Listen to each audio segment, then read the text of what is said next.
Vice Chairman forgot to turn them on. They're on now. All right.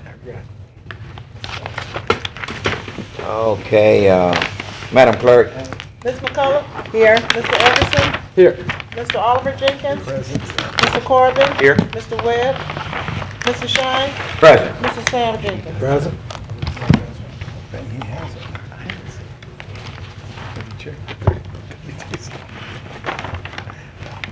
Madam Clerk, at this point, I want to just take a minute and recognize two of our giants here on the council. Councilman Oliver Jenkins to my left here. He surely I knew he was tough, but I didn't realize he was that tough.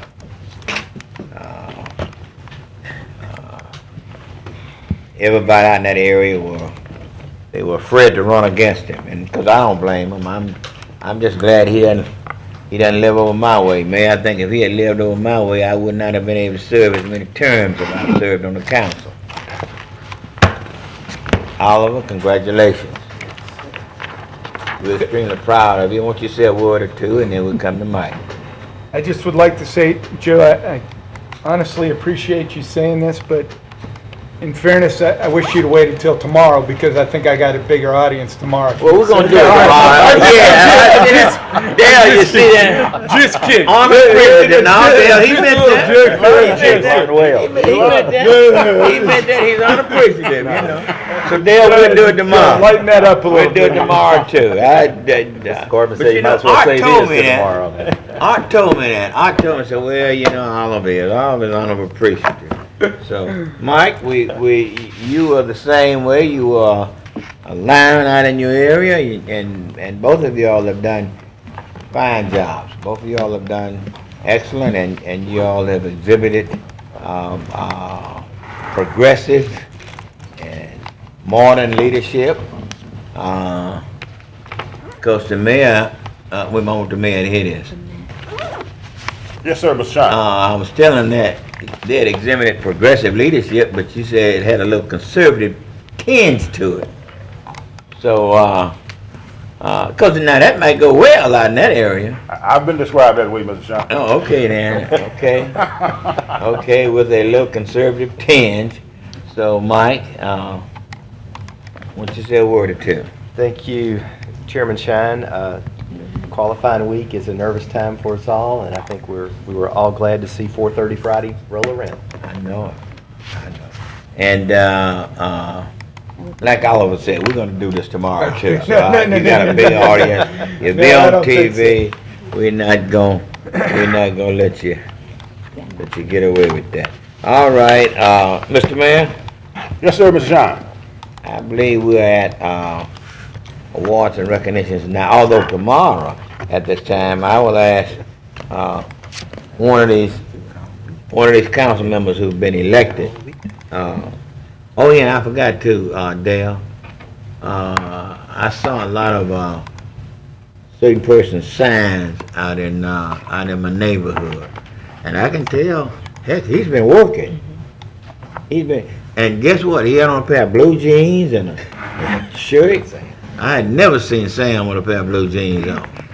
I believe he had on I believe he had on some jogging shoes. I'd never seen Sam. And guess what? Sam was sweating a little bit too. I wanted to run out and take him a little cold water, but I didn't want to discourage him. You know, he get some cold water, he might want to get back in his truck and say, well, I'm going to the house with air conditioning. So, Sam, that's how you win. Well, I'm following Councilman Everson's lead and Councilwoman McCullough's lead. They got out there and got out there kind of early. I don't want to get too far away from it. Oh, well, okay. Okay, I mean, whoever you following, you seem like you're doing a pretty good job. Because Jeff, I don't think he's got the money you got. I mean, I've seen some big signs of yours up, and I'm waiting to see some of his big signs up. So if he's following you, tell him he better try to go to the bank and get him a loan. You know, if he. I think he's done well in his fundraising as well. Yeah, you think so? I think but tell him he better start coming out with some big signs. Yeah, we'll see how it is. See, he got the whole city to you know. Exactly. signs You gotta over. spread it out. Right, and you don't have that many, so, I just happened to see, Sam, now I am seeing Jeff in the neighborhood over there, so, we'll leave it there. Mr. Mayor, we back to you for. Thank you, Mr. Shine. We'll combine all of our communications in one. We'll start with, and Dale and Sharika will confirm for me, in line with the dialogue from the last council meeting. We are scheduling a public meeting with our city employees that we are specifically inviting to continue the dialogue about employee compensation. We believe that the best place to start that, both in terms with our employees as well as with the public in general, is to do an overview of the city's budget. We're going to talk about what our current revenue sources are, what our current budgetary line items are overall, and where our current revenue comes from and where our current revenue goes, and to give the employees in particular, the citizens in general, an overall idea of where we are, and to be able to have some transparency to the discussion. As I heard one of the folks who spoke before us at the last meeting, they said when it comes to a raise, the city can find the money. We always find the money. And the truth of the matter is that when it comes to some of the smaller appropriations, some of the budget adjustments that we have to do for certain types of issues and items that may be $25,000, $40,000, $50,000 one-time allocations and what have you, those sorts of things certainly are possible. It is, we are able. A perfect example would be the funding for the youth track program that came up. That was not in the budget. The council, the administration decided we wanted to in fact fund that. We were able to locate those dollars. Those levels of funding, those levels of dollars are substantially different than the $2, $4, $6, $8 million we're talking about when it comes to funding for pay raises, because those are not one-time expenditures. Those are expenditures, especially if it comes in the form of a pay raise, that the city has to obligate itself for, not just for 1 year, but from year to year, year to year, and year to year going forward. Not only does it have an impact in terms of the general fund, because it increases compensation for all, it also has implications in terms of how it affects retirement benefits and what have you.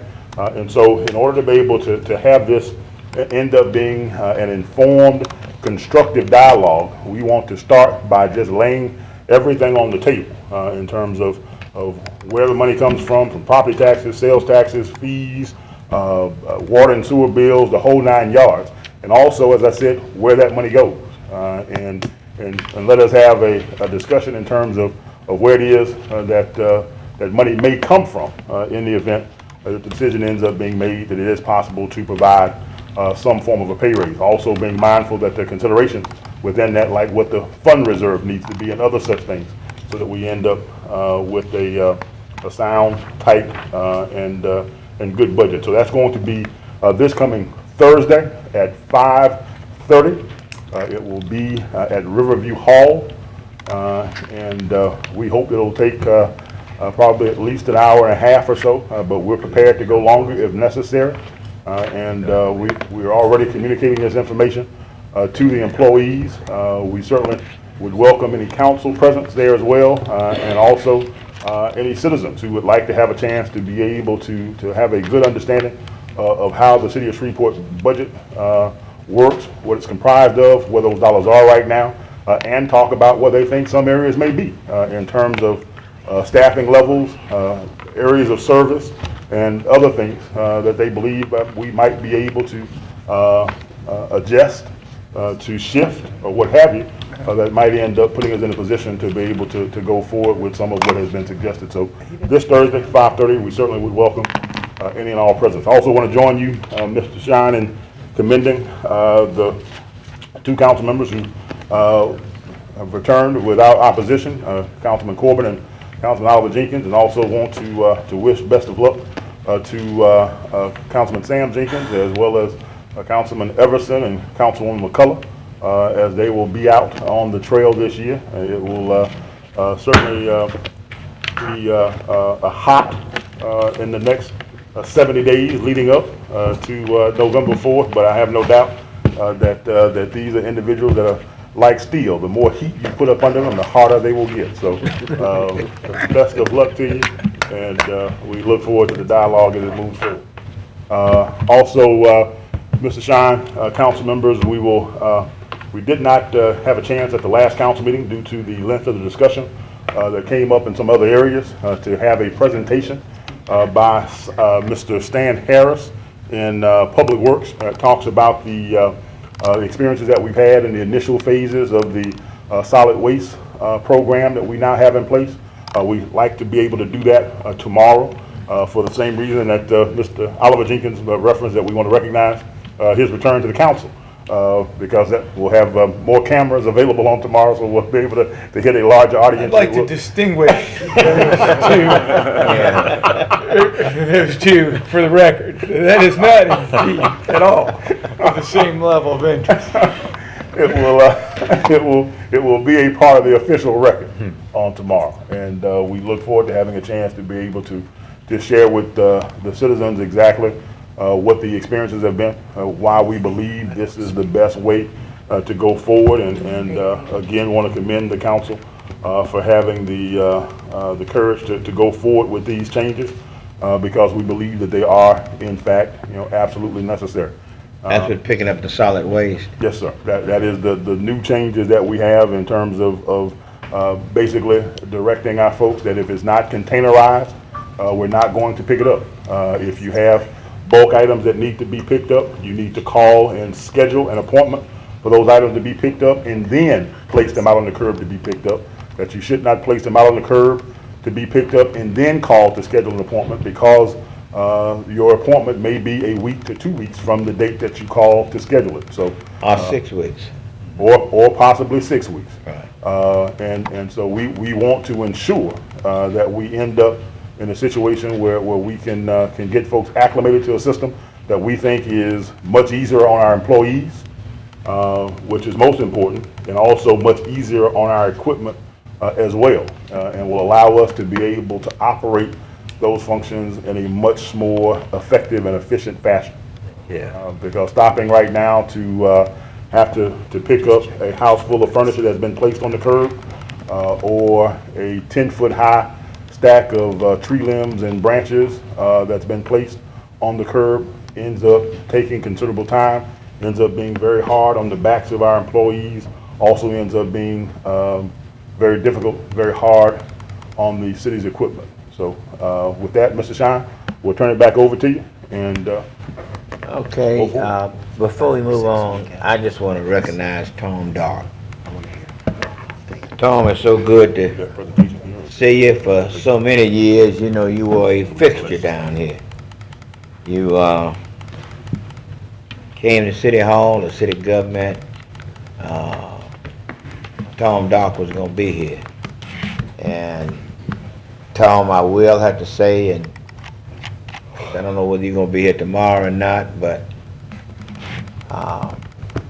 you did an excellent job. You, to me, you were one of the city employees who went beyond and above the call of duty. I don't know whether it's because you were at the Woodlawn or not, but you always impressed me as having a true love of the city. And I don't know whether Bubba Cook instilled that in you or not.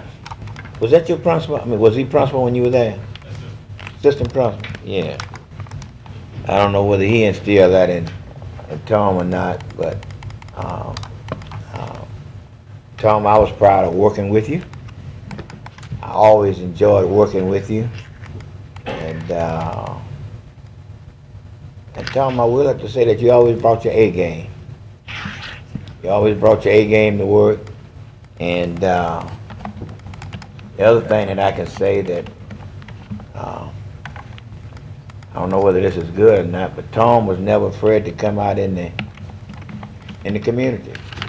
come out the hood.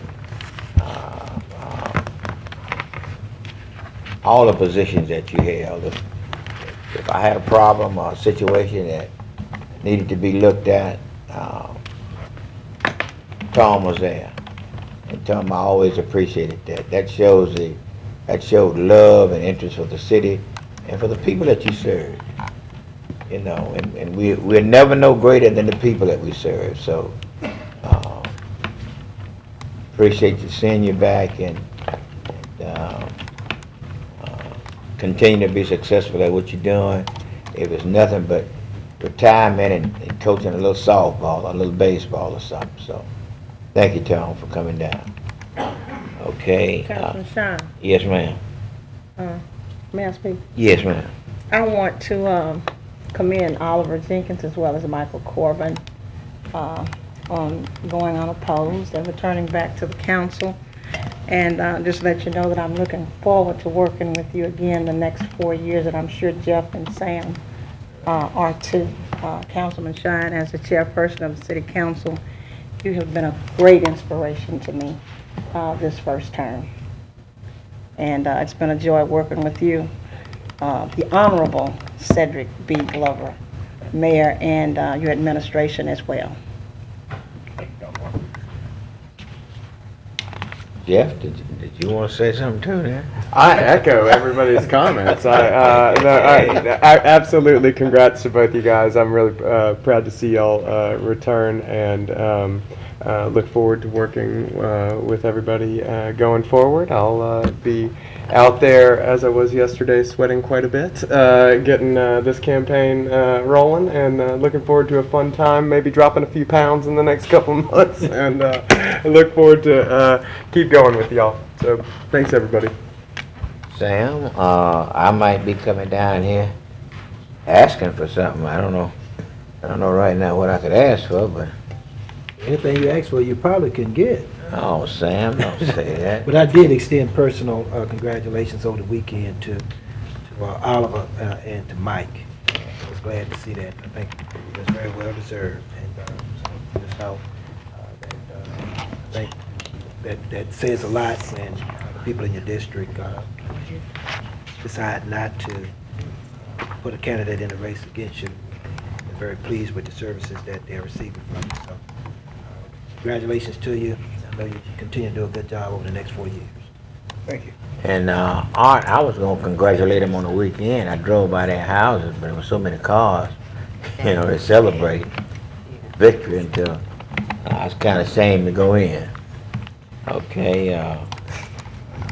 Sean? Yes, sir. Before we move on to the next items on the agenda, I want to take opportunity to invite someone up before the council and before the city who probably got to City Hall about the same time as Tom Dark did.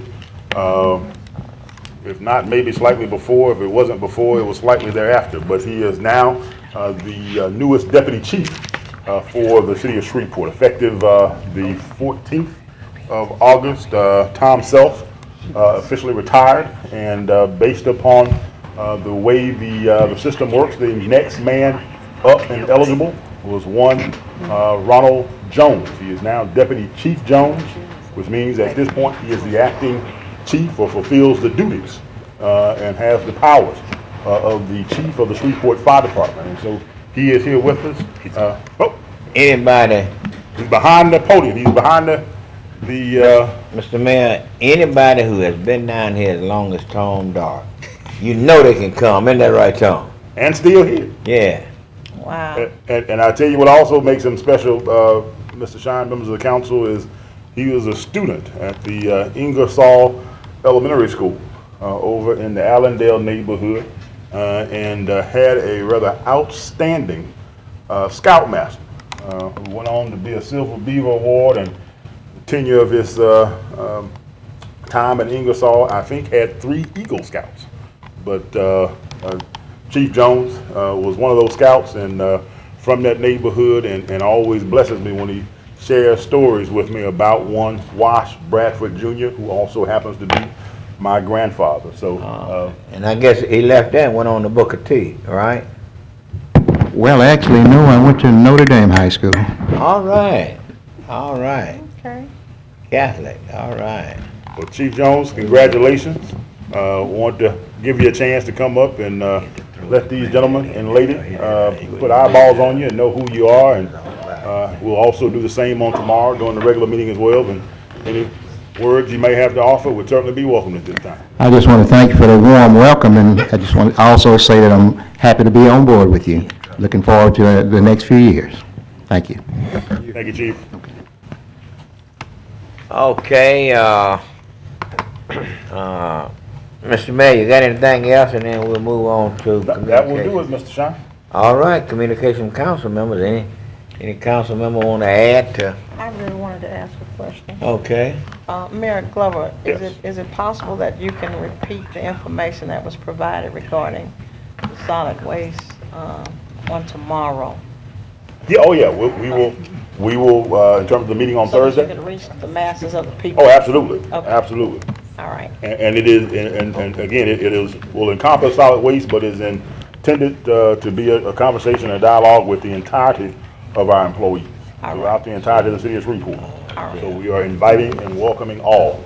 Yeah, because I received a letter from one of the employees, and I think it was CC'd to this entire council, if I'm not mistaken, I believe it was from Mr. Burr. Yeah, right. Reverend Burr, Pastor Burr. regarding the formation of a committee.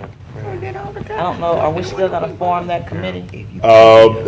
We are not forming a committee at this point in time, but we are having this dialogue going forward. So I guess we may function as a committee of the whole of some sort, Okay. but not some specific committee unless the council leadership decides that there's a council committee that you all want to. I think we, Councilman Shine mentioned forming a committee, I believe.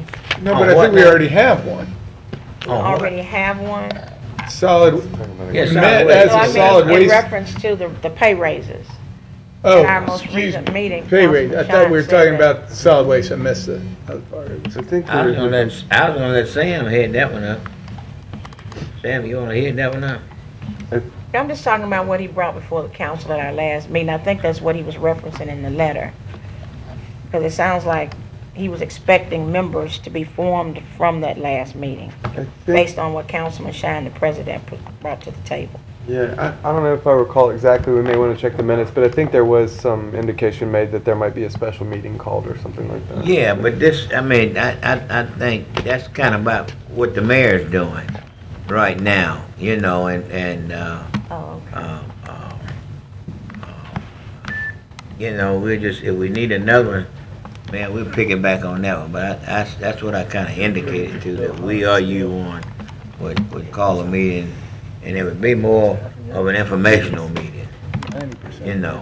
Okay. I think if we're gonna be able to have a constructive dialogue, I hope we need so. to start off by having everyone understand exactly where the city's finances are. Right, and So right. if we talk about adding an additional Right. $8 million a year to the budget, exactly where is it that comes from? And the other thing about it, man, I know you can handle it, but, you know, we got 2 or 3 people from the public that's always talking about something that they don't know anything about. And if you let them dominate the meeting, it's gonna get off track. So I would hope that you would keep that in mind, you know, because you can start off with something good, but you know, you got 2 or 3 people that will get you off track and instigate and fire up good meaning people, and they ain't got nothing to do with the raises.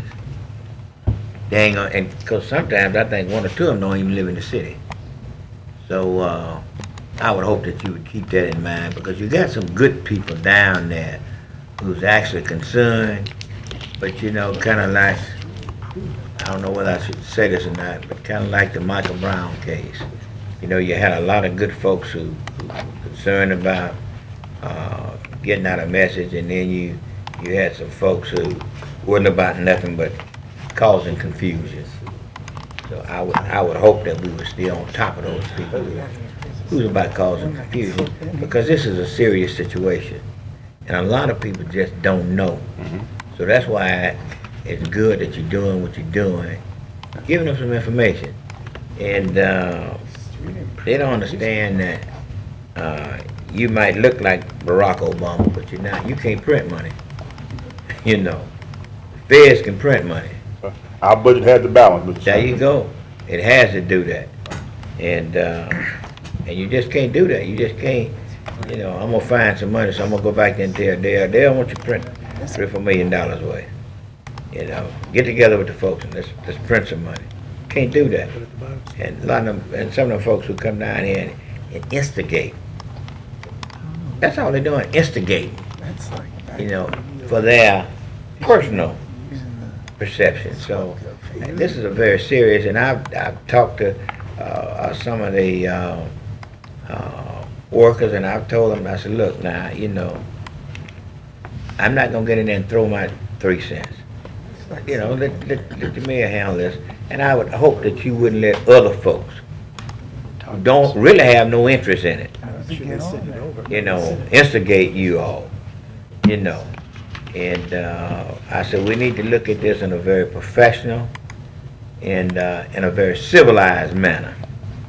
But all this raw, and ooh, man, you know what that do no good. Just doesn't do no good. So I would hope that you would keep that in mind, and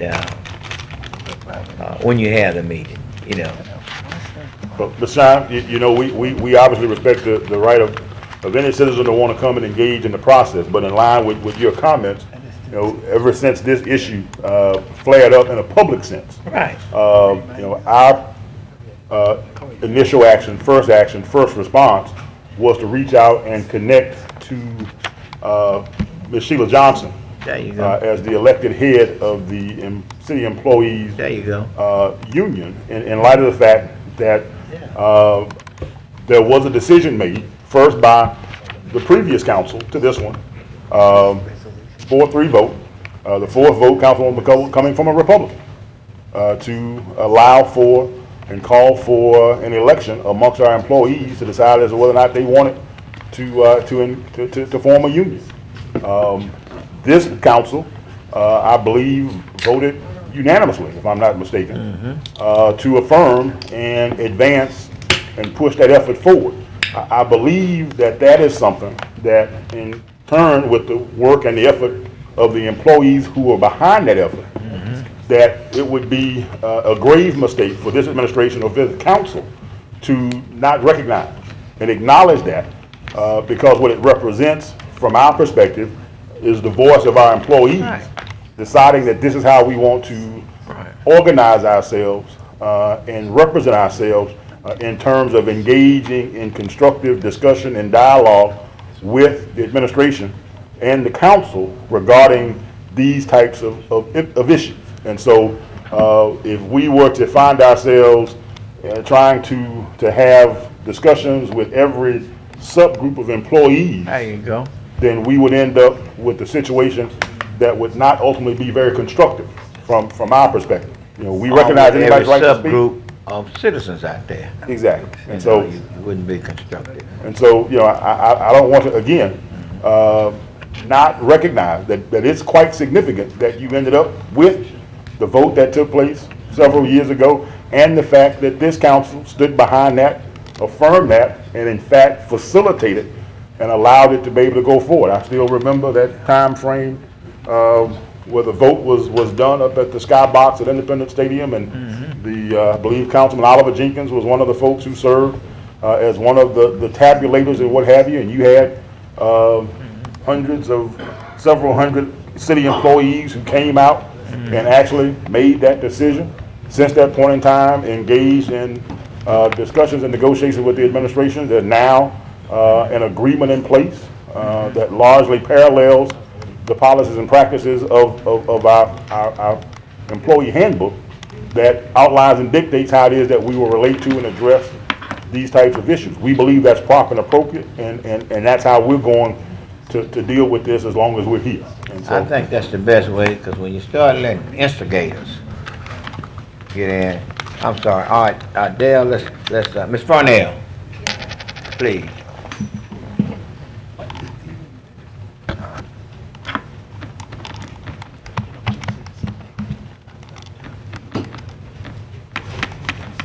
And Mr. Shine, while Ms. Yes. Farnell is coming up, I think what is even more significant is that two of those Republicans who voted for that union managed to not only get reelected to the city council, they did so without any opposition.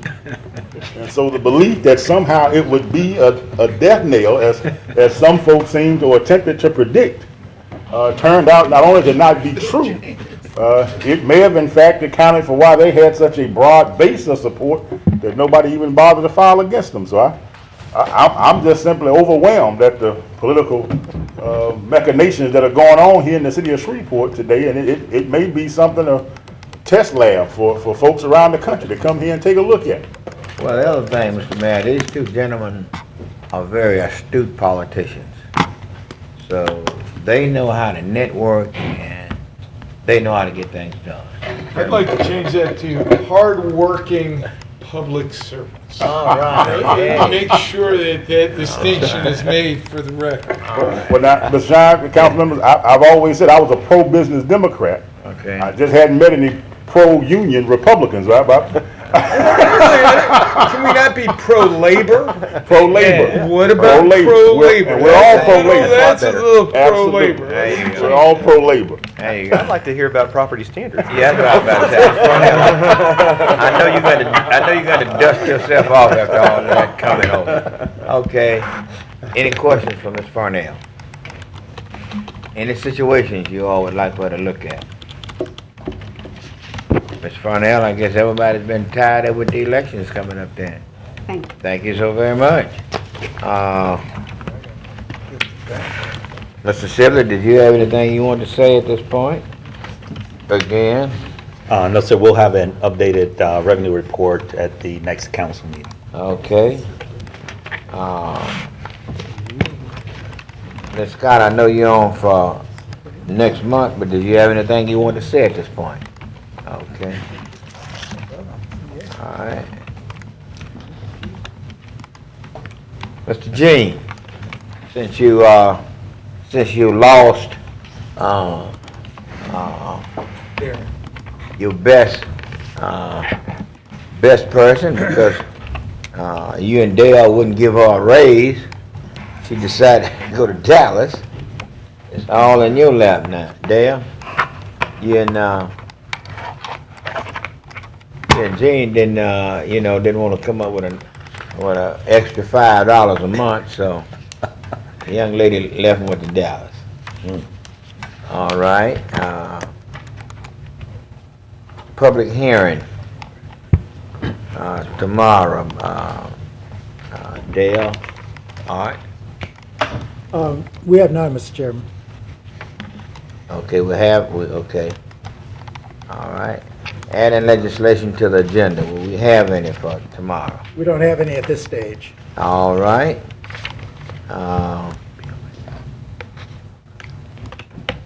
B, any public comments? No, sir. We don't have any at this stage. There you go. Confirmation of appointment. We have Sibley, none, do Mr. we- Chairman. Huh? We have none. Mr. Chairman, we will have a letter coming to you today for Shreveport Mortgage Authority. Okay. And the assistant city attorney, I think there was yes. something in the document that said a timeliness issue, but But no need now. no need now. That Okay. works out okay.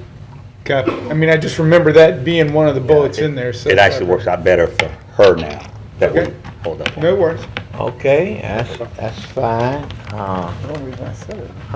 Mr. Sibley, we're gonna come back in your hand for the consent agenda. Yes, sir, Mr. Chairman, there are no items under Section 7 consent agenda legislation going into Section 8 regular agenda legislation sub-A resolutions on second reading and final passage, or which will require only one reading. Number 144 authorizes the employment of special legal counsel to represent the city of Shreveport and to otherwise provide with respect thereto. This is regarding Mr. John Nicholson, who is here in the chambers. Okay, Mr. Nichols, you wanna just come up and say a word to you? I thought maybe you might have been a college senior there from LSU. With 4 children and having been married 13 years, I don't feel Oh, that way. no, most no, days. that's right. You wouldn't qualify for that. No, that's right. Okay. Well, all I'll say, ladies and gentlemen, is I look forward to resolving the Grigsby matter pending in federal court efficiently and discreetly on behalf of the city. And I'm happy to answer any questions you have. Glad to have you on the team. Thank you, Mr. Yeah, Jenkins. I'm just a little disappointed, you know. I don't know about Oliver, but if I had made $1.2 million, I'd be kissing somebody, you know, not suing somebody. You know, I'd be thankful and said, look, I appreciate the work, and whatever problems we have, let's resolve those, and let me go to work again. You know, and especially seeing what monies would be coming, you know, I'm just a little. Oh, I forgot, Oliver, what was it? You and Michael, you all are part of the suit, so don't y'all say anything. I'm not a part of the suit. So, I guess The city's also being sued, so don't go Well, too far out on a limb well, there. I guess he understood that I didn't have any kind of influence, so, and he should, you know, suing that turkey, he didn't have anything, but appreciate having you on board, and I hope it turns out well. I hope everybody leaves there smiling, and I hope before it really, the judge really hits his gavel that somebody will say, well, ain't easy doing this. But appreciate having you on board. Thank you, Mr. Chairman. Thank you. Thank you, Mr. Nicholson. Resolution 145 authorizes the use of certain city-owned equipment by the Junior League of Shreveport-Bossier. Any questions or discussion about that? If not, let's move. Number 146 authorizes the use of certain equipment by the North Shreveport Business Association. Rose, you got a comment on that? Or? No, I don't. Okay, let's move on. 147 authorizes the use of certain equipment by Sports Spectrum Race Management. Okay, Shelley, you have anything to say about that? All right, let's move on. 148 authorizes the use of certain equipment by the Department of the Air Force, Barstow Air Force Base. Lieutenant Colonel, you have anything to say about that? Little old 5K, I'm all for him. All right. Number You 140. think you're gonna get Sam up there this time? Sam's already running, but I don't think he's running in that race. Oh, Half marathon as well.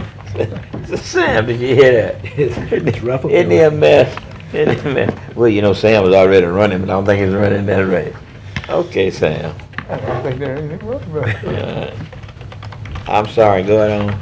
Resolution 149 authorizes the use of, authorizes the execution of a cooperative endeavor agreement with Get Up Incorporated. Mr. Mayor, we might need to get some specifics on that.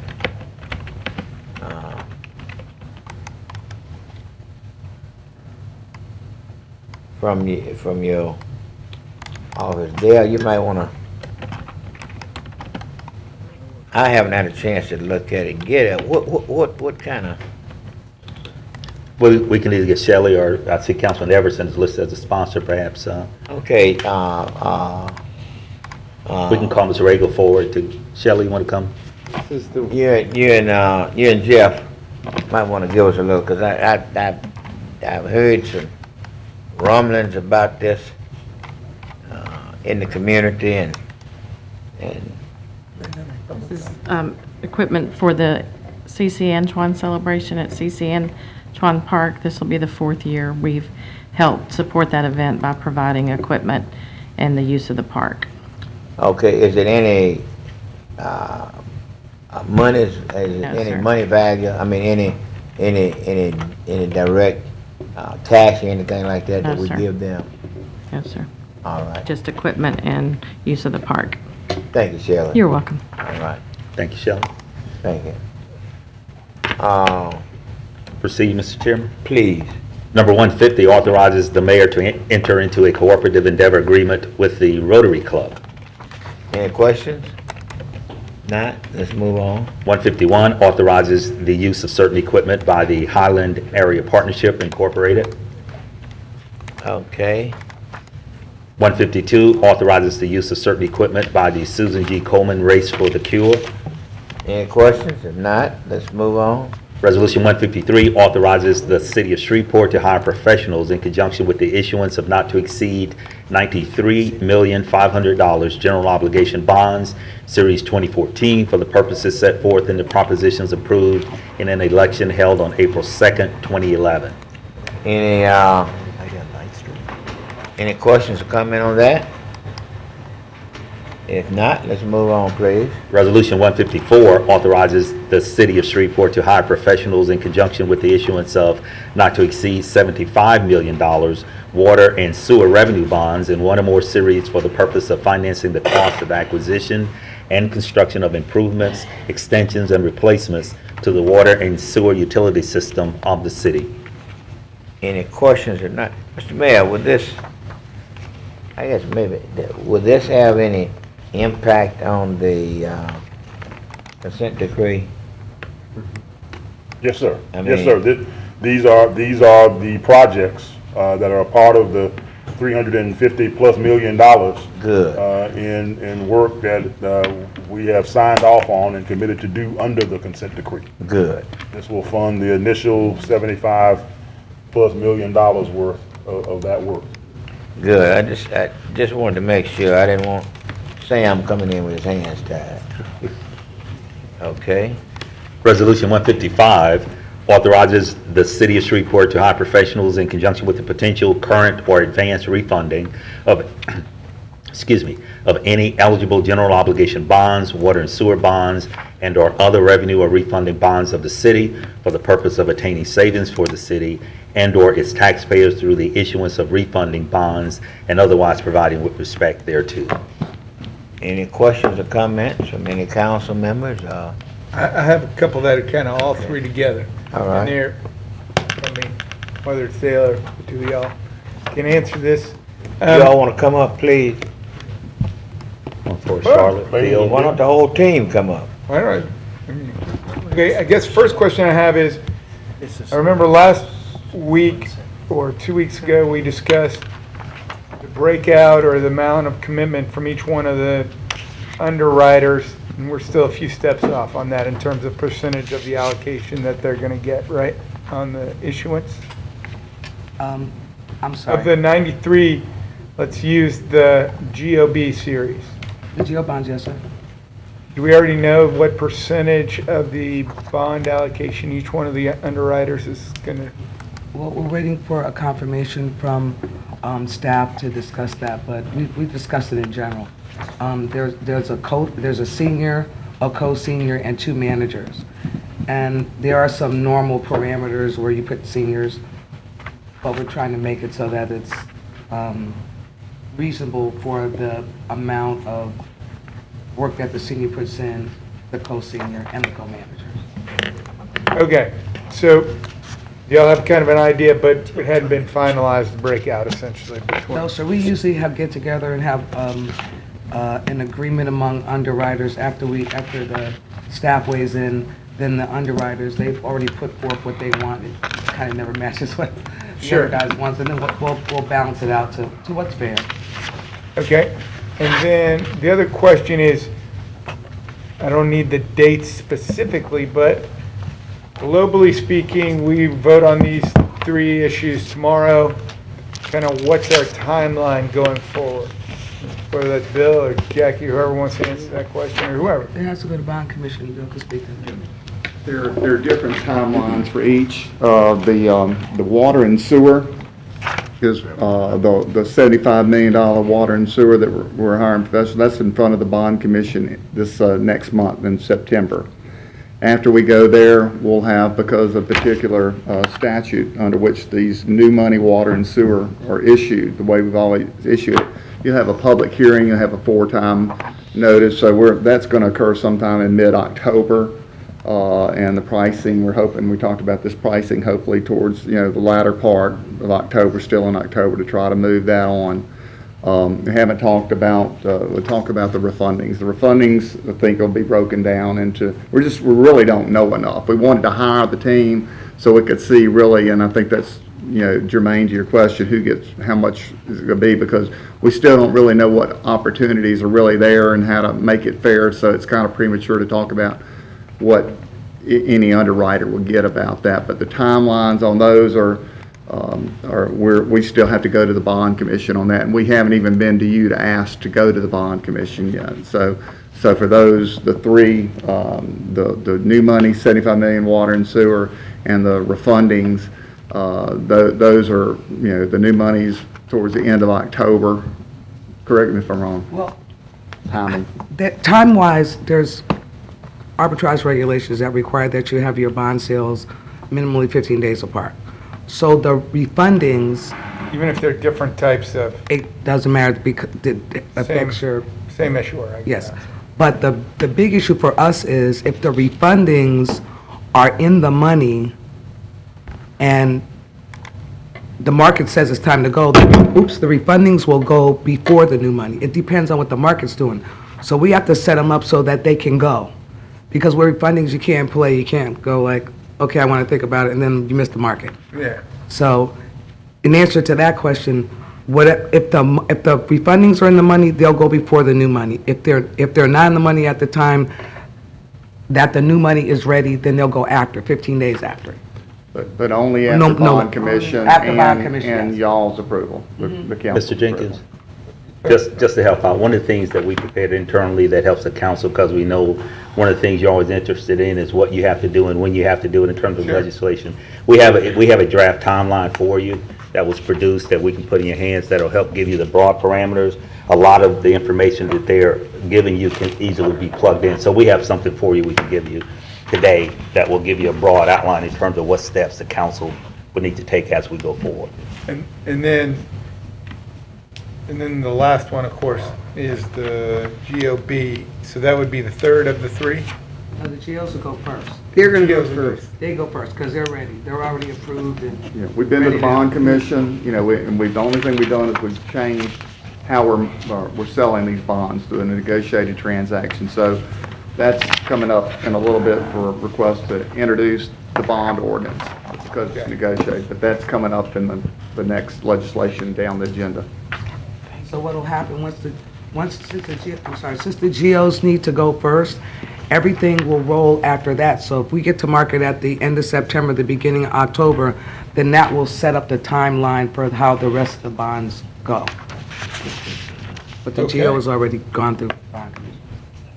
Gotcha. So potentially as soon as the last week of September on the GO bond. Probably like even as late as the first week of October, depending on, because when we get everything set for rating agencies, and we gotta wait for rating agencies to come back with the ratings so we can put it on the POS so we can issue it to the market. So it's like boom, boom, boom. 12 elephants dancing on the head of a pin. Excellent. Don't get that 13th one on there. I know. All right. Thank you. Yes, Thank sir. you. Thank you. Oh, ladies, before sir. y'all go, and now you all realize that you're working with a superstar, Judge Jackie, or what is it, Cajun? Oh, yes, we've You all are seen, very, yes, you- sir. When you go back to Houston, you can tell people, hey, look, we working with a superstar, TV star in that area. Yes, sir. All right, thank you. And Dale, don't you get caught on Judge Jackie. Oh, no. Although if I gotta get caught, I'd rather be Judge Jackie. Well, yeah, y'all owe a parking space somewhere. So, Proceed, Mr. Chairman. please. Resolution 157 suspends the effect of certain provisions of Chapter 10 and Chapter 106 of the City of Shreveport Code of Ordinances relative to DigiFest South. Any questions? If not, please move. Number 158 authorizes the mayor to dedicate East 71st Street between Line Avenue and Southern Avenue in honor of the late Reverend Dr. William Bill Hines. Any questions? If not, please move. Let me Oh, ask, just a I minute. got one Okay. quick question. Do we know, Jackie or Art, who will be here tomorrow to receive the award on behalf, has the family been invited, or is there any? We haven't done that. We were just contacted by the individual who requested it, and he knows that it's going to be on the agenda. So Okay. he's a member of the church. Doesn't he have a son with the police department? He has a relative. I don't know if Corporal Hines Miss- is. Marcus Hines? Could you get him down, could you see whether Chief will let him come down tomorrow. We'll make contact with the family and extend Please. the invitation, and if it lines up with their schedule, we'll certainly ask that they be here. If not, then we'll certainly, when we do the installation, there'll be a ceremony as well. And it's just a question, because we got it from a third party, we were for it, but I wasn't sure if there was ever any exchange, and it's okay. Do we need to have any communication directly with Mrs. Hines? I mean, I Support, would hope she clarification? knows about Yeah, it, I but hope too.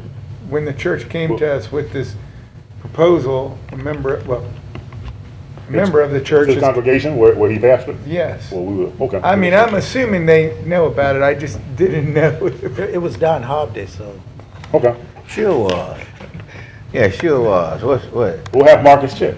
Okay, I'm just, you don't want to get us in a deal tomorrow and we got nobody standing here, and then what are you gonna Yeah. present it to nobody? Well, we can, but they're not aware of See it. if somebody can contact Don Hopper too.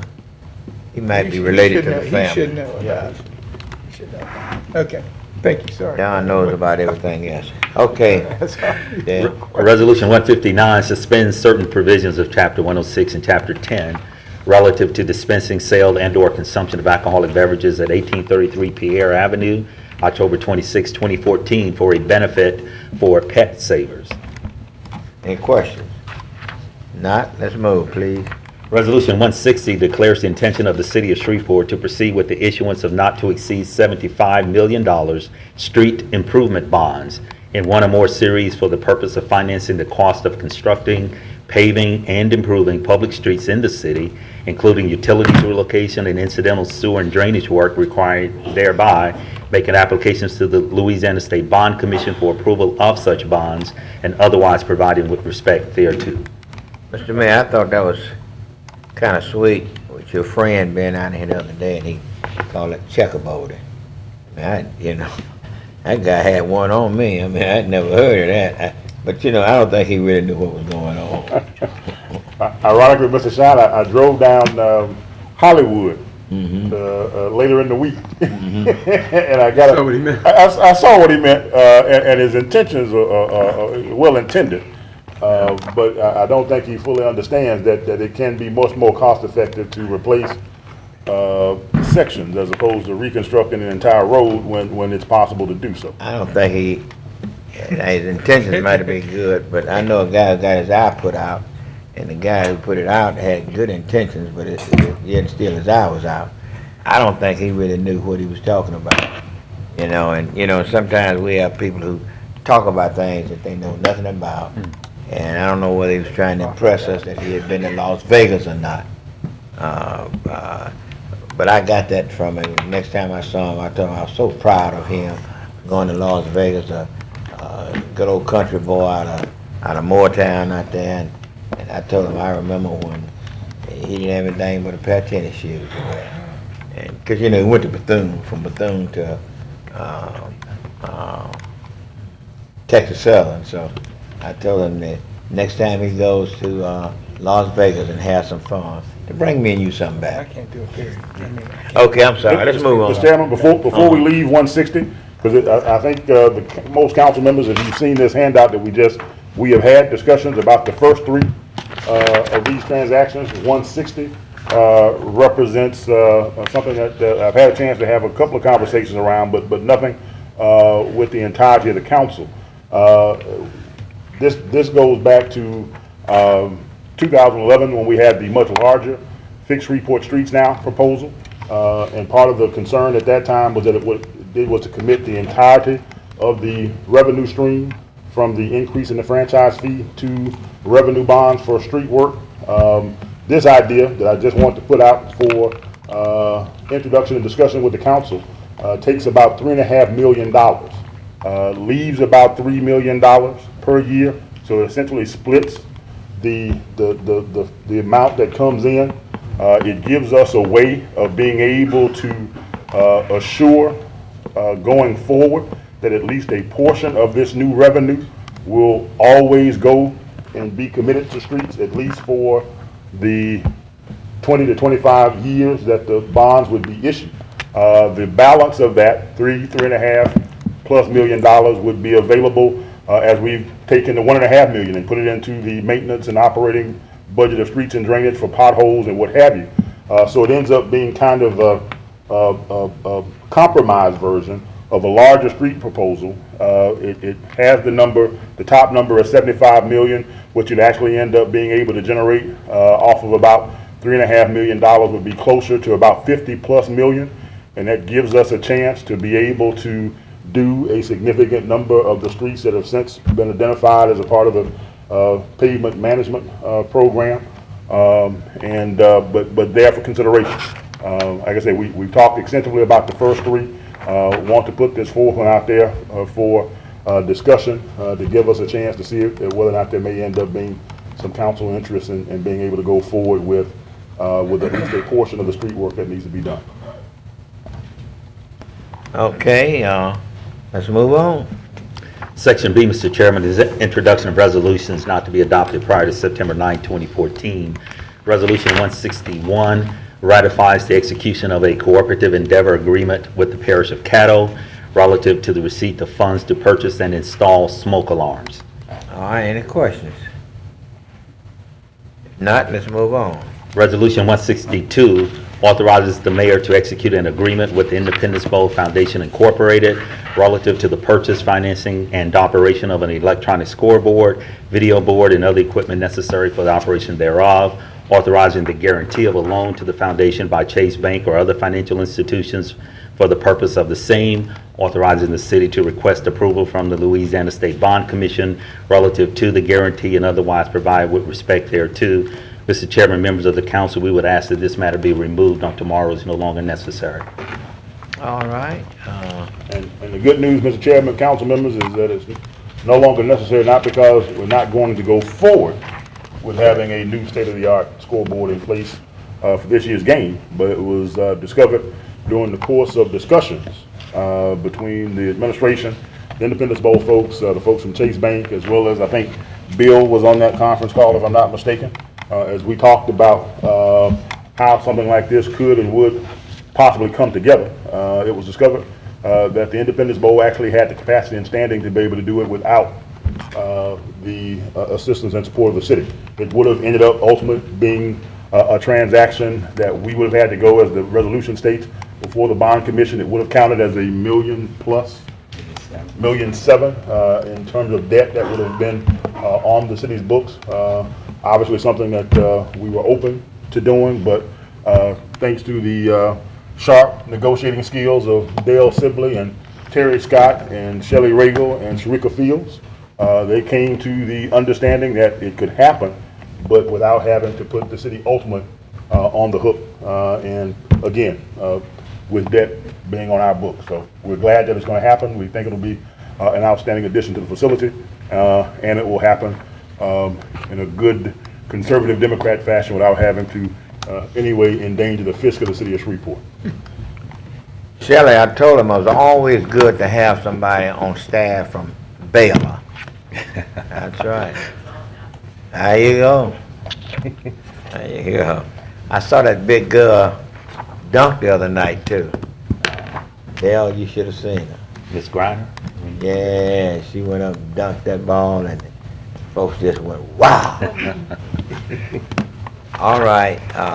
If we have no questions or comments, let's move on. Section C is introduction of ordinances not to be adopted prior to September 9, 2014. Ordinance 82 amends the 2014 Grant Special Revenue Fund budget. This is regarding the fire alarm program with the Shreveport Fire Department. Any questions? If not, let's move on. Ordinance 83 creates and establishes parking restrictions anytime on both sides of the 2600 block of DuPont Street.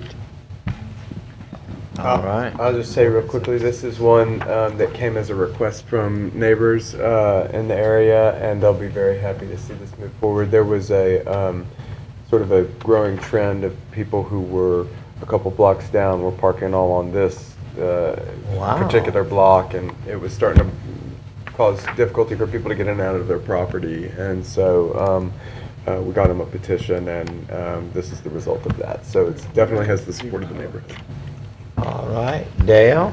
Ordinance 84 provides for the incurring of debt and the issuance and sale of not exceeding $93,500,000 of general obligation bonds, Series 2014 of the City of Shreveport, State of Louisiana, prescribing the form, terms, and conditions of said bonds, designating the date, denomination, and place of payment of said bonds, providing for the payment thereof in principal and interest, and providing for other matters in connection therewith. Okay, any questions? If not, Dale? Ordinance 85 authorizes the Shreveport Airport Authority to dispose of 2 aircraft rescue and firefighting vehicles as surplus property. Okay, what, well, I was about to ask, do we have any municipalities around close, Mr. Mayor, that might look at purchasing those? That's why. Might be able to make a donation, but I don't think we can sell them to them. We'd have to end up doing a resolution that would allow us to donate like we've done with surplus police equipment and what have you. But I'm not sure if Danny Lawler would be very happy if we chose not to declare these surplus and put them up for auction. And I'm sure that Brian and the folks at the airport would, since they are an enterprise fund, would want those dollars to end up back in their budget. But, exactly right. If we do have some neighbor that we can help out, Mr. Shine, we're always open to helping a neighbor, though. How old are they? I mean, how old are? Brian, you want to come up and give us some detail? I can't open the thing right now, so that's. Okay. Dale, I was kind of looking out for Arcadia. That's where my wife is from, and that'd be a plus for me. They're eligible to buy. Bass Smith would welcome. Yeah. How big is their airport? He's a good guy. How big is the Arcadia Airport? Well, we can trade him the Bonnie and Clyde car for one of these ARF trucks. See, Oliver trying to cut into me already. I want to know how big the airport is. All right, yes, sir, go ahead on. Good afternoon, members of council. Councilman Jenkins, you asked a question about the age of the vehicles. Age or appropriate value or whatever. Value is a hard one.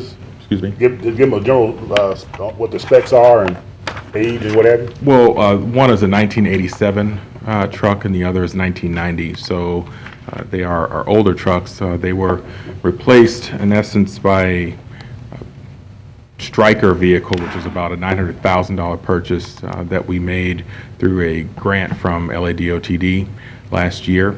And so these trucks are no longer needed. They're just sitting there in storage, and we are requesting to put them up for surplus so that we can sell them off and make some revenues and contribute to the airport's budget. Okay, thank you. Any more questions? If not, thank you. Thank you very much. All right. That's fine. Ordinance 86, Mr. Chairman, amends certain sections of Chapter 66 of the Code of Ordinances relative to the employees' retirement system. Ladies and gentlemen of the council, we do have Mr. Tom Dark here, who sits on the board. Tom headed our working committee along with Ms. Marilyn Smith and worked with the entire board, but Tom is here to give some background information, if it's the pleasure of the council, on this particular ordinance. Please.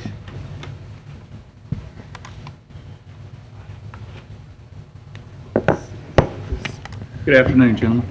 It's a little interesting being on this side. Yeah, I know it.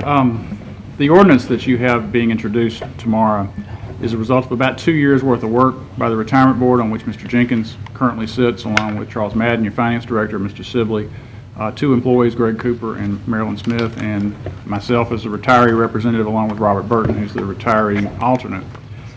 What the ordinance is trying to do is deal with a situation where the retirement system that we have is only about 54% funded right now. That is not nearly good enough. It would be nice to have it at 100% funded. It would at least be nice to have it at about 80% funded, and that is the goal of what we're trying to do here. This is not going to be fun, and it's not going to be pleasant, because it requires changes in a lot of areas. The 3 biggest ones are, the system is going to be less generous. Right now, the multiplier that an employee gains per each year of service is 3 1/3%. The proposal in the ordinance is to drop that to 2 3/4%.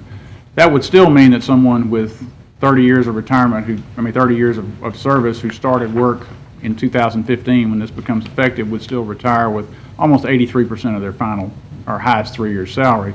Right now, it is possible actually to get a raise when you retire, because you can get almost 100% of your highest salary, and you no longer have retirement taken out of your check, and you no longer have state tax taken out of your check because it's not taxable in Louisiana. So we're trying to bring it into a range of what we can afford. So that, now understand that if somebody has 25 years right now, they have earned most of that time at the 3 1/3%. That doesn't go away. Nothing is retroactive. This is all in the future and all as of January 1st, 2015, when this is scheduled to go into effect. The second thing that changes dramatically is the amount of money this system gets put into it by the city. We have tried very hard to find ways to not hurt you any worse than we could, because I understand, as y'all talked about a lot earlier, you can't print money.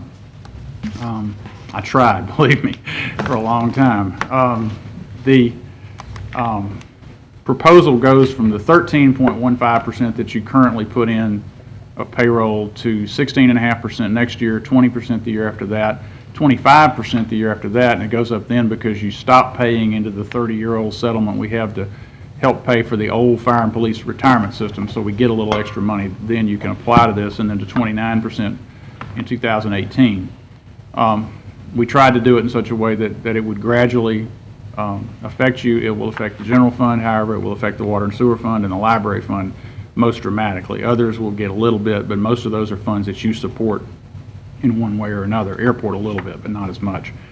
It also, by virtue of the discussions the board ended up having, affects what comes out of an employee's paycheck. It's been 9% for a long time.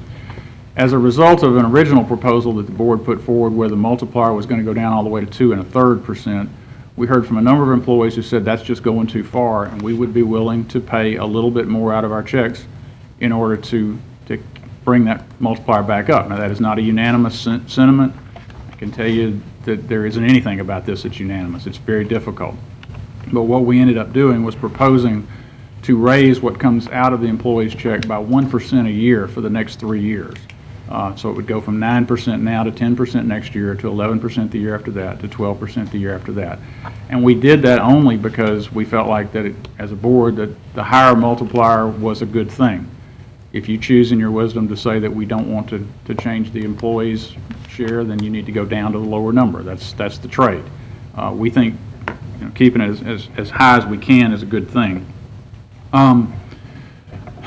Going forward, there are some changes to the system as well. It will not be possible to vest at 10 years anymore for people who haven't been hired yet. It will take 15 years, which means there won't be any 10-year retirement for employees who start after the first of the year next year. It will not be possible for employees who haven't, who are a long way from retirement, will not be able to retire at 30 years with unlimited with no age limit anymore. You'll have to be 60, or you'll have to get full benefits, or you'll have to have been here a little bit longer than 30 years to do that, and there are similar provisions for 25 years and 20 years. We're trying to raise that to the 15-year one to get even with the Social Security numbers that are there now. But the bottom line, y'all, is we tried very hard to do a couple of things. One is not to run a bunch of good employees off. We tried to say, don't make your retirement decisions based on what we're doing. So we didn't want to make it any more onerous than we could. We wanted to make it where it would phase in slowly. We wanted to do it where it wouldn't break the city. And, anything you do that costs money is a problem. But, the bottom line is if you don't do something with this system, in about 15 years, it's not going to have any assets left. And, that won't be your problem. But if some city council down the road has to pay the full amount of employee retirement obligations for that year out of the budget, instead of having retirement funds to deal with, then that will be a problem. It will mean that a whole lot of people who work here will go home without being working here anymore, because there won't be money to do both. So what we tried to do is to have the most generous system we could afford within what you're willing to pay, and I think that's where we are. We look forward to working with you and to answer any questions you have. Tom, yes, sir. I would hope that you all would explain this to the employees in groups. Sometimes you get all of them together at one time and something is missed. Because I have them that will meet me or see me and they ask me about it, and to be truthful with you, I'm not like some people. If I don't know anything about it, I won't even try to explain it. So, now I do tell them to call Dale Sibley. Ms. Shine, we had a couple of open employee meetings that probably ended up having probably 150, 175 folks altogether. We tried really hard. The biggest thing that we had to try to tell them, and we would encourage you to tell any employee who asks you, is that whatever benefits they have already earned are still theirs. They are not going to be taken away. They are not going to be changed. It would, in fact, be illegal to do that. So, you know, people are worried, you know, I'm about to retire and they're fixing to cut my benefits dramatically. Well, right. Basically, if this happens, somebody who's a year away from retirement would get a check that's 5/8% less than they would get otherwise. And I mean, yes, that's money, but it's not a dramatic change in the way their retirement system works. The people who will be the most affected are the ones who are the farthest away from retirement, who have the longest time to plan. You know, the problem the system has is that most of the obligations the system has, it already has. To people who, like me, who are already drawing checks, and to people like the guy that started today, who's going to be here for a long time and will be drawing checks 50 and 60 years from now. We looked at some other options. We looked at closing the system out to everybody, you know, just saying nobody else could join, but the system goes broke faster that way. We looked at putting everybody in Social Security who hadn't started here yet, and the system goes broke faster that way. We looked at putting them in the state municipal employee retirement system, and the system goes broke faster that way.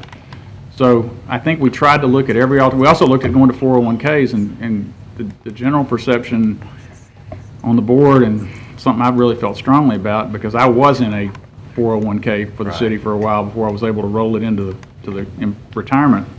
On what we pay, nobody can ever save enough money to have a decent retirement here. I mean, even at the higher levels of pay, it'd be very difficult, but at the average pay of $35,000, $36,000, it'd be very difficult for anybody to ever save enough. So we're trying to keep a retirement system. We think it's a good benefit. It's not going to be, when whatever happens here, it's not going to be as generous as it might be down the road.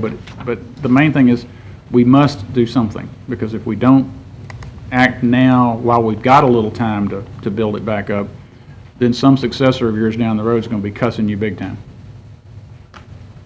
Any questions? I mean, I think he said in the beginning, but I mean, and I think when they had the meetings and the rest of it, I mean, at 20 years it's insolvent, at 30 years there is none. I mean, the number is 0. So it's really not an option of doing nothing at this point if we want to keep a retirement system. So, you know, I think that's really where the debate needs to be on, not whether we're going to fix or how it's more a question of how and what you want to change to accommodate that. But really, in my opinion, the chance of pushing this down the road and letting somebody else deal with it, we are well past that, because we can't allow it to self-correct and hope it does in 5 more years, because then we get to the precipice at an even accelerated rate. So I think I'll just say, being part of the team, I thought it was a great group to work with. Obviously, we really leaned on Tom's experience, people with maybe more free time than Dale and I have to do a lot of the work, and really went to the subject matter experts outside of the city of Shreveport for some of the accrual information and the long-term liabilities. And so that really made it more apparent to us, I would say, in the last year than maybe it was apparent to everybody else in earlier years. So, I mean, it isn't going to please everybody, but I'm waiting for somebody to suggest a better plan than what's in front. Mr. Chair, one thing that is important to say to those of you who are going to be here after December, this is not something you can set and forget. You need periodically to take a look at how the system's doing, how the assumptions are working out. Part of the reasons we're in the situation we're in now is that was not done effectively enough, quickly enough after the 2008 stock market crash. Everybody kind of hoped it'd get better on its own, and it didn't happen. And, you know, you can't just, no matter what you pass in 2 weeks or whenever, you can't simply say, that's it, I've done my job for all time. You need to be looking again in a few years and see how's it working out, because you may have to adjust, good or bad, depending on how U.S. economy is doing. By the way, I don't think the city of Shreveport is alone in not quickly addressing the Not even close, 2008 right. impacts of, I mean, the way that sounded like they were, I mean, Nope. it's taken a lot of America. Obviously, some cities have had bigger problems than we have. And so it wouldn't want to be said that it wasn't out there. I just think that something like this, of this magnitude, takes some time to really make sure you're evaluating it properly. Thank you, Anyway. sir. Okay, thank you, Tom. Dale, Thank you, I Tom. know that this is just up for introduction, but could we get a simple spreadsheet that shows as we go to the different employer contribution rates, just what budget impact that's going to be with today's numbers? And I'm sure that's out there somewhere, but as we go from 16.5 to 29%, I'd be curious to see what that impact is. We'll forward that to you. We have that number. Okay. Mr. Chairman? Yes, sir. Council members, I want to stop and take a moment to express my great thanks and appreciation to Dale and to Tom and to Oliver and to Greg Cooper and Marilyn Smith. Marilyn Smith, the two city employee representatives on the retirement board, because this is something that they have spent a considerable amount of time working on. The truth of the matter is, this is the type of issue that until things get real bad, don't get a lot of attention from the newspapers, the TV stations, or the public in general. But it ends up being one of the larger, more significant problems that cities experience. And it is a prime example of the proverbial can that is very easy to kick down the road to the next guy, the next group, and what have you.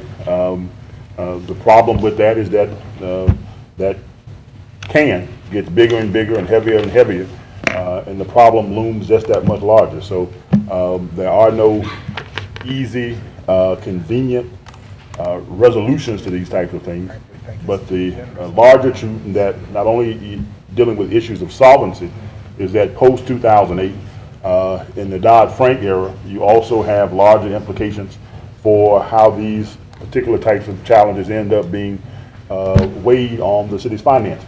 These used to be issues that did not end up being a part of what you disclosed when you went to the bond markets and what have you. Now they are. And so in addition to what it means in terms of our employees, it also has a great deal of implication in terms of how we appear in terms of our balance sheet when we go out to try and do the things that need to be done to maintain, upkeep, and operate the city. So we certainly want to be in a position to answer as many questions as you all have. As Tom stated, we did have 2 large gatherings of employees. And in fact, some of what you see before you today is reflective of many of the suggestions that were made from those sessions. And so this is not something that was done just simply by the retirement board that has come and now says, take it or leave it. It actually is reflective of substantial input and dialogue with the employees themselves. And while certainly they would love for the status quo to go forward, as Oliver mentioned, that's simply not an option for us. And so, again, we look forward to having a chance to be able to answer any questions that you have, be able to respond to anything that would be appropriate, and hopefully we'll be in a position to pick this can up, just like we've done with the the sewer consent decree, and not have that a looming can to be kicked down the road either. There are 2 big ones that this council has taken on, and we want to go ahead and finish the job on this. So thank you much, Mr. Chairman. Thank you, members of the council. Okay, Dale, let's move on, please. Ordinance 87 amends and reenacts section 22 through 26 of the Comprehensive Building Code. There's one amendment included. Okay, any questions? Not Dale, let's move. Ordinance 88 is zoning matter C-5214. It's an ordinance amending Chapter 106 of the Code of Ordinances, the City of Shreveport zoning ordinance, by rezoning property located on the northwest corner of Linwood Avenue and Fulton Street, Shreveport, Louisiana, Kettle Parish, from B2 Neighborhood Business District to B3 Community Business District with MPC approval. Any questions? This was supported by a large group of neighbors during the MPC meeting. I'm not aware of any opposition, so it should be a good move forward. Okay, northwest corner of Linwood and Thorpe Street. Right, I know what that is. All right. Ordinance 89, zoning matter C-5414. It's an ordinance amending Chapter 106 of the Code of Ordinances, City of Shreveport zoning ordinance by rezoning property located on the northwest corner of Caddo and Common Streets, surrounded by Douglas and View Streets, Shreveport, Caddo Parish, Louisiana, from R3, Urban Multifamily Residence District, to B4, Central Business District. This is for the new downtown Family Dollar, and we do have, the developer did drop off copies of the site plan and the elevations of it for anybody who would want to look. I'll say that this was a very different approach than a typical Family Dollar because of the master plan being in place and because of this being in downtown. We had multiple meetings with the developer, asked them, we had asked them to do a lot of kind of upgrades and special features to this building that they wouldn't typically do. They agreed to most all of it and really have come up with a pretty good product here. The MPC passed it unanimously, and the last thing for us to kind of do before moving forward is to make the zoning reflect what. That's a good idea. This looks like the new one out in South Shreveport. Yeah, it's actually going to be even a little, so there is, Mike mentioned, there's one in South Shreveport that was developed not long ago. This one will be similar in layout to that, but it has sort of upgraded screening. The bottom of the building, the facade, will have brick instead of stucco. Some things to make it blend in with downtown a little bit more. It's going to have bicycle parking. It's going to have a contiguous portion of fencing that screens in the mechanical portions of the building. So it's going to be a real nice looking building. They've done a good job of trying to comply with some of our new standards. Okay, Dale. Ordinance 90 is zoning matter C-5714.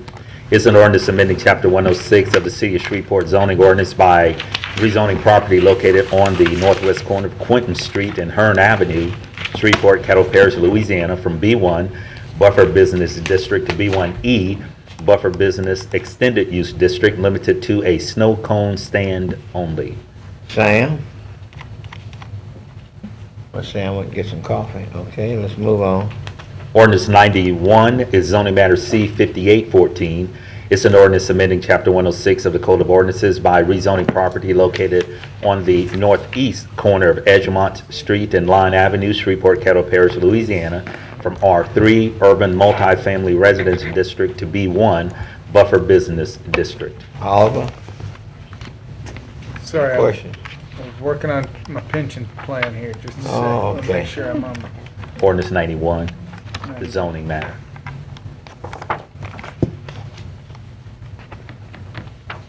No, should not,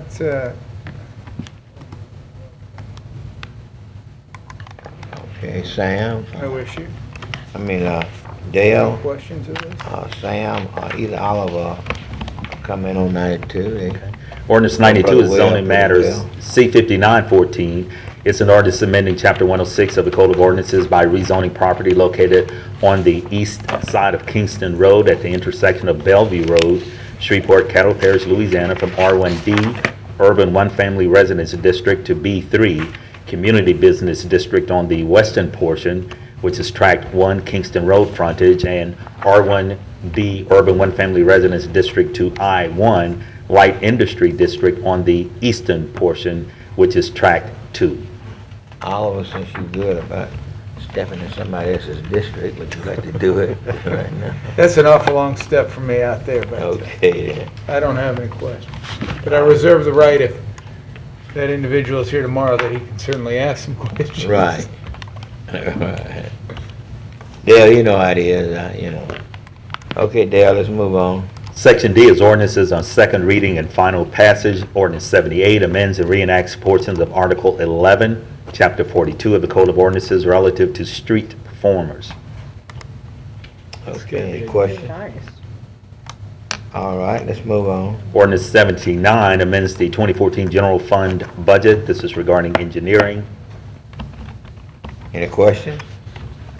If not, let's move on. Ordinance 80 amends the 2014 capital improvements budget. This is regarding the Choice Neighborhoods Park project. Okay, if not, let's move on. Ordinance 81 amends the 2014 budget for the general fund, and this is regarding city courts. Okay, if not, let's move on. And that concludes all the scheduled legislation, Mr. Chairman.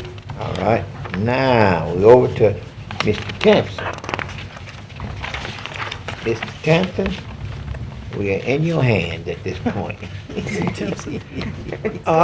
Shine, I'm not aware of any item that is on the table that any member wants to remove. If not, we can go to appeals and property standards appeals, all of the appeals that we have today. Dale, you see, I was kind of getting ready for when I leave the council there, I might do a little acting. I hear you, Mr. Shine. Yeah. Because now all of us say that's all I've been doing since I've been down here. I did not say that out loud.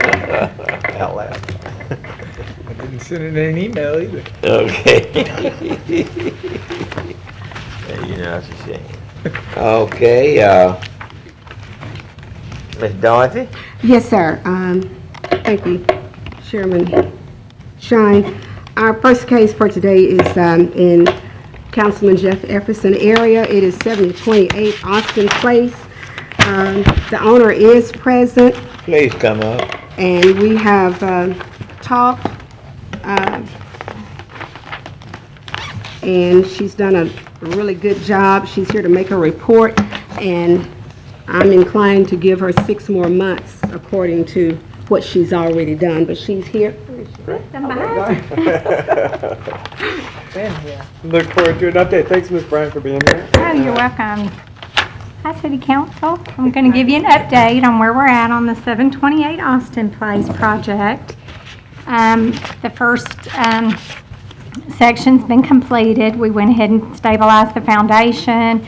Structural, the building is completely sound now, and we re-roofed the building, so it's been completely re-roofed.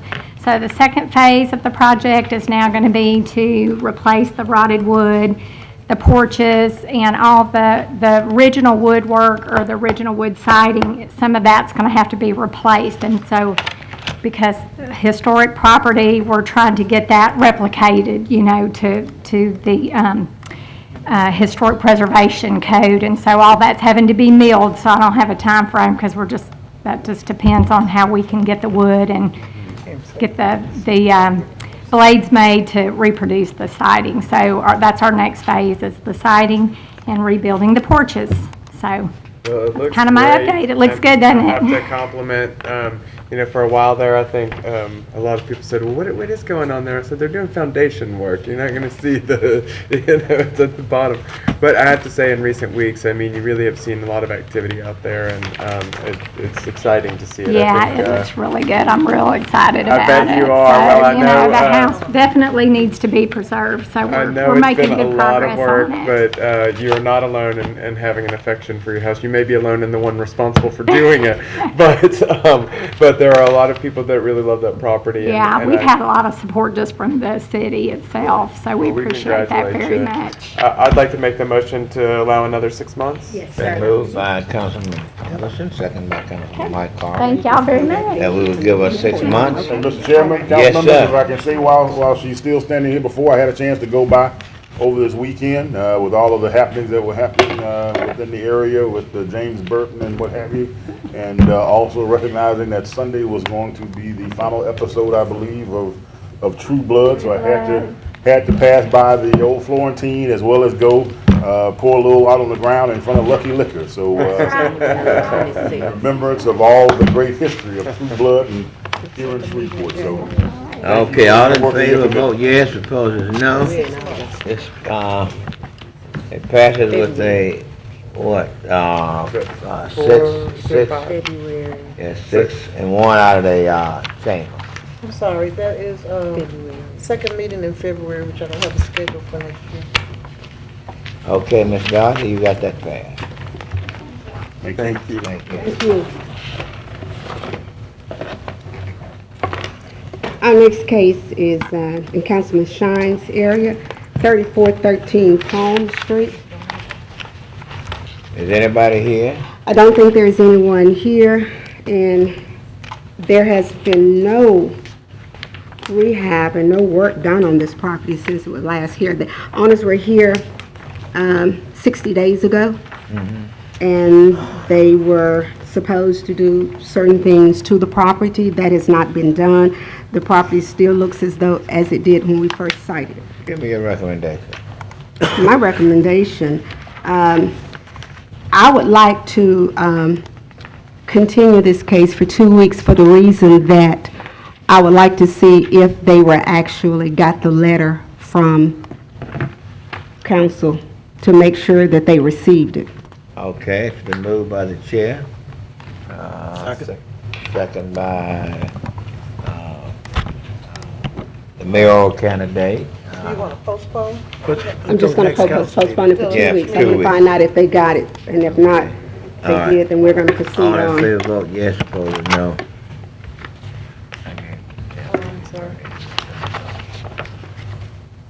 The next case, again, is in your area, Mr. Shine, is 2745 Essex Street. Our motion is to close this case because of complete compliance.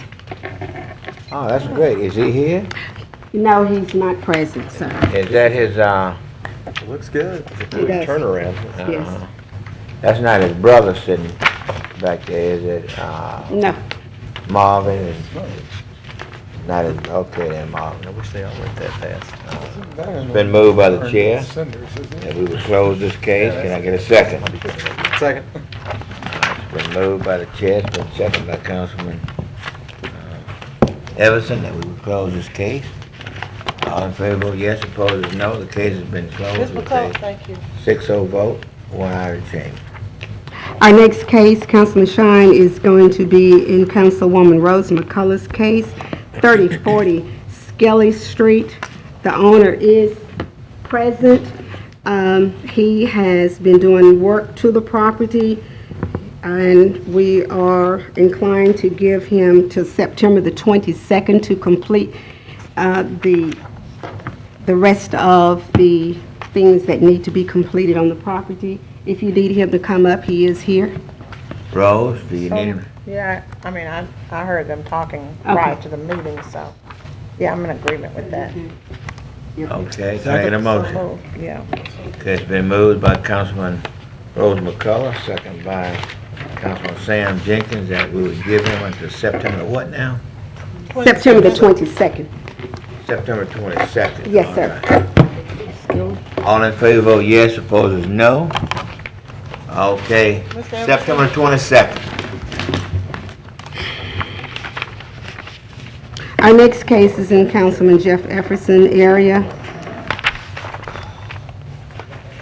This is at 201 East Columbia Street. I'm unsure if someone is here for that property. Don't think there is. He has done a lot of cleanup. He just needs to finish the retaining wall and the line. What street? This is 201 East Columbia. I don't have, I got, Yeah, that's the wrong order in our book, but that's okay. Oh. I think our next case was 118 Egan, but we Oh, have, no. we have no thing for 201 as well. You're right. It is, the next case is 118 East Egan. I apologize. Egan Street. 118 East Egan. I apologize for that. Bobby Lee Moore. Is Miss- Bobby Moore. She here? Come on up, sir. She here? Okay. She's not here, but her son is here representing her. All right, well, that's And good.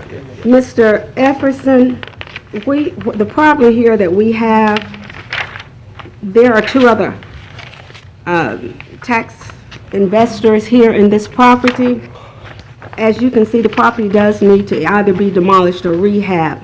And at this moment, he's still trying to get some legal issues worked out. I told him that I would give him 2 weeks to make his phone calls and check with his attorney and come back to us in 2 weeks, giving us a report as to whether or not he's going to have the finances and have everything, a timeline on beginning with this property. If not, then we would proceed with the demolition if he wasn't I'll able make a to. motion for it to delay 2 weeks. September the 8th. Moved by Councilman Everson. September the second by 8th. Councilman Carvin, that we would Delay it for 2 weeks? Okay, all in favor, vote September yes, 8th. opposed is no. He thinks Okay. that'll give you time September 8th. to reach out to the other tax purchasers? Right, great. That is Mr. his Chairman, who plan. seconded the motion? Mike? Thank you. Ms. McCullough, Make sure you get one. try it again. I'm sorry, B, I'm talking low. I'm hoping that for tomorrow I can, I'm that would getting older, Mr. de-escalate. Shine, I can't hear well. Okay, that would de-escalate Mike's friend when he comes down here. The 6-0 vote, Mr. Chair. Yes. Good. Marvin, I want to do that. I want to kind of de-escalate, you know. Some of that, I ain't scared of nobody, you know. Okay, the next, you ready for me? Yes. Okay, the next case, Mr. Efferson, is 201 East Columbia.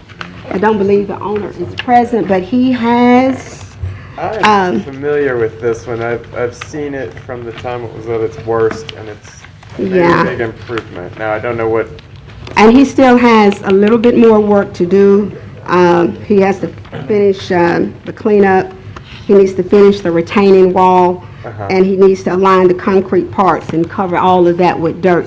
So I want to give him What's your recommendation as far as timeline? October the 27th. Okay, moved. so moved, yeah. Can I get a second? Sam? Okay, second by Sam. All in favor, vote yes, opposed is no. What was that date again? October the 27th. B, that was passed with a 6-0 vote. October 22nd. One out of the Seventh. 10. Seventh. Yes, ma'am. And I tried to get him to give me his proxy, but, you know, we never was able to come together on it.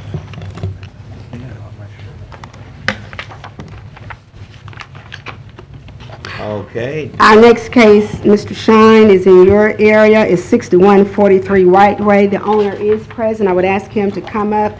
He is working on this property, is making a lot of progress, as you can see. I'm willing to give him 60 more days, October the 27th, to complete. He's here. How you all doing? all right. My main problem is running that generator. And you know, them elderly people in that neighborhood, they don't stand for that after a certain that's hour. right. So I had to shut it down.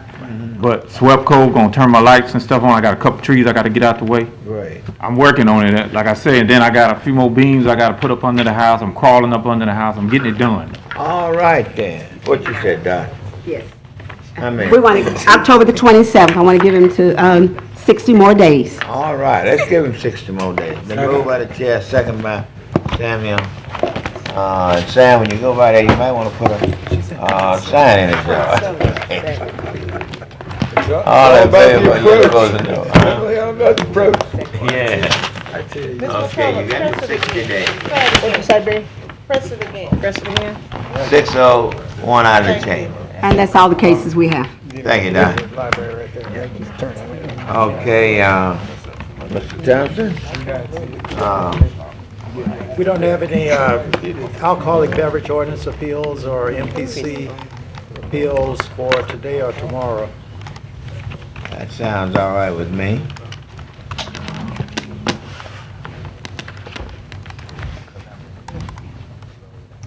Okay. On the clerk's report, we had the assistant city attorney's appointment, but I believe that Mr. Sibley said it does not need to be put on. That's correct. That's correct. It can wait. It can lay over till the next one. Okay. Okay, then.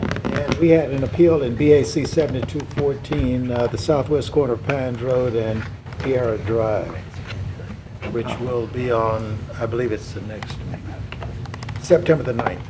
September 8th. That's on September 9th. All right. Can you and Mike talk to Mr. Mike, is that in your district? That's in Ron. Oh. That's actually. Maybe Sam. Oh, that's Sam. That's the deal with the. Tierra, okay. With the what? Sam is trying to act like this. Sam's being tremendously quiet. What's the deal about this one? Remind me about it, Joe. Have you talked to Gus? Gus call you about that? He has not. Gus call you, Mike? Thank you. Somebody else did. I'm trying to continue that to December 4th. Oh, Pines We Road. we have taken this one up before. Yeah, we taking it up. Remember Roy Carey came before the council? Oh, yes. I mean, promise me, I could be, have a, I'm sorry, not Gus. when that it's parade Rocky. starts again, I know I'll be coming down with some kind of illness. Yeah, that's So okay. when's that supposed to transpire again? Don't need to be knocking on doors. Just say it. There is a chance I could have a family emergency during that 3-hour period. If I was gonna predict. Oh, yeah. Well, Mr. Shine, I believe that we have nothing else on the agenda to be taken up at this time. if it's all right with the council at this point, Well, can I, yes. go I want to say two quick things.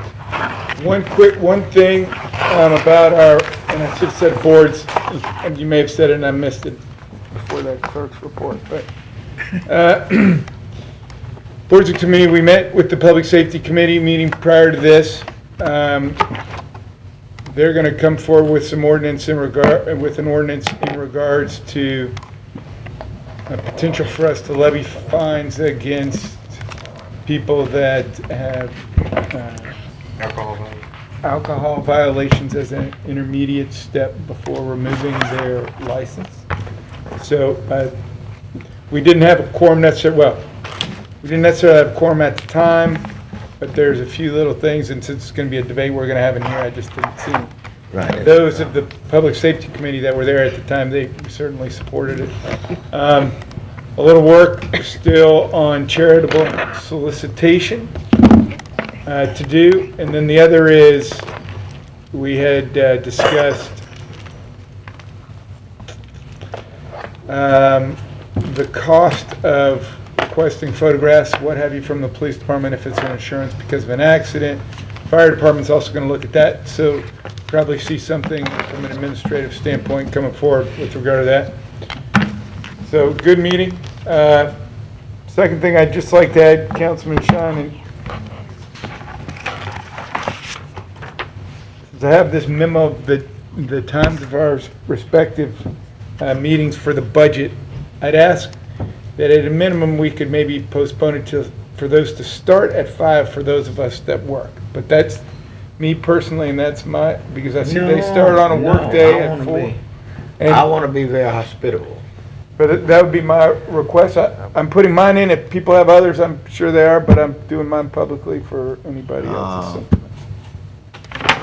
Jackie, if that's Of October, isn't it? concerning the group, I just didn't want, I